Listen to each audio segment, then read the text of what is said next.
Salut les gars, très heureux de vous retrouver aujourd'hui dans une nouvelle vidéo. Comme vous pouvez le voir, je ne suis pas en Belgique, au décor derrière moi, tous les palmiers et le beau temps, c'est pas la Belgique actuellement. Et c'est justement le sujet de la vidéo. J'étais, et je suis toujours actuellement, depuis 2 mois à Las Palmas dans les îles Canaries pour mes études et malheureusement je dois rentrer dans quelques jours. Voilà, donc ça va être un peu le retour des vidéos avec le retour de mes animaux, etc. Tout ça, je vais vous en parler après évidemment. Mais avant ça, laissez-moi vous emmener un petit peu avec moi pendant 2 mois ici aux îles Canaries. When she was just a girl, she expected the world, but it flew away from her reach. So she ran away in her sleep and dreamed of paradise, paradise.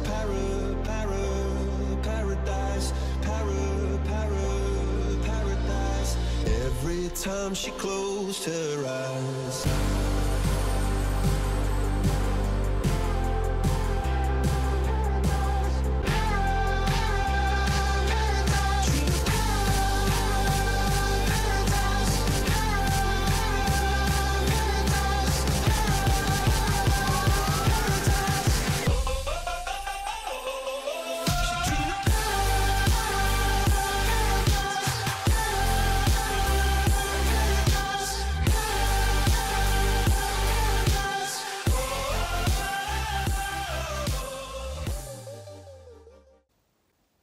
Ça y est, retour en Belgique. Et oui, après 2 mois aux Canaries, je reviens en Belgique. Je suis heureux de vous retrouver malgré tout, de pouvoir reprendre les vidéos. Comme vous l'aurez compris, dans cette vidéo-ci, on va parler un petit peu de comment j'ai fait avec mes reptiles pour qu'ils soient entre de bonnes mains.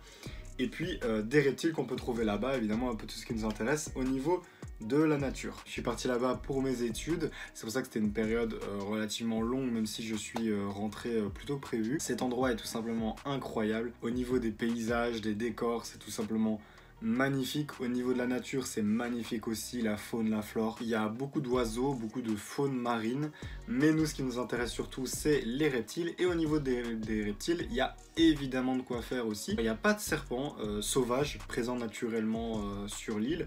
En revanche, on retrouve 3 principales espèces de lézards, chacune très différente et chacune très intéressante. Ce qui est cool, c'est que j'ai pu voir les 3, donc je vais avoir des photos, des vidéos à vous montrer pendant qu'on en parle. Évidemment, comment commencer à parler des lézards aux Canaries sans parler du lézard endémique de l'île, le lézard géant de Grande Canaria, le Galothia stellini.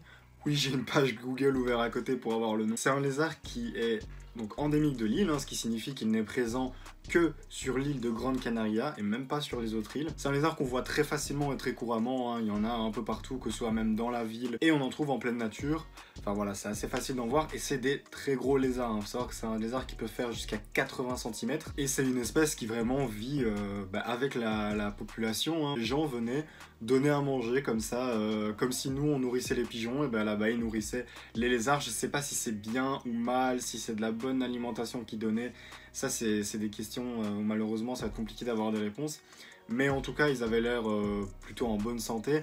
On a trouvé plusieurs endroits où vraiment c'était des grands groupes qui étaient tous rassemblés ensemble. Pour retrouver les photos, elles seront d'ailleurs bientôt sur mon Instagram. J'en profite pour faire un petit peu de promo. Il est comme toujours dans la description des vidéos avec mon Discord d'ailleurs. Vous pouvez venir nous rejoindre et parler avec nous de notre passion. Deuxième lézard qu'on peut voir assez facilement, mais que par contre vous allez vraiment galérer à prendre en photo ou en vidéo, c'est le Lisa azulata, le lézard bleuté. C'est un lézard donc diurne également qu'on peut croiser assez facilement, c'est assez courant si vous vous promenez un peu sur des chemins sauvages, vous risquez d'en voir. Ce lézard là il est beaucoup plus petit, il fait à peu près la taille des lézards qu'on pourra trouver chez nous, vous savez les petits lézards sauvages. Franchement c'est une espèce super sympa.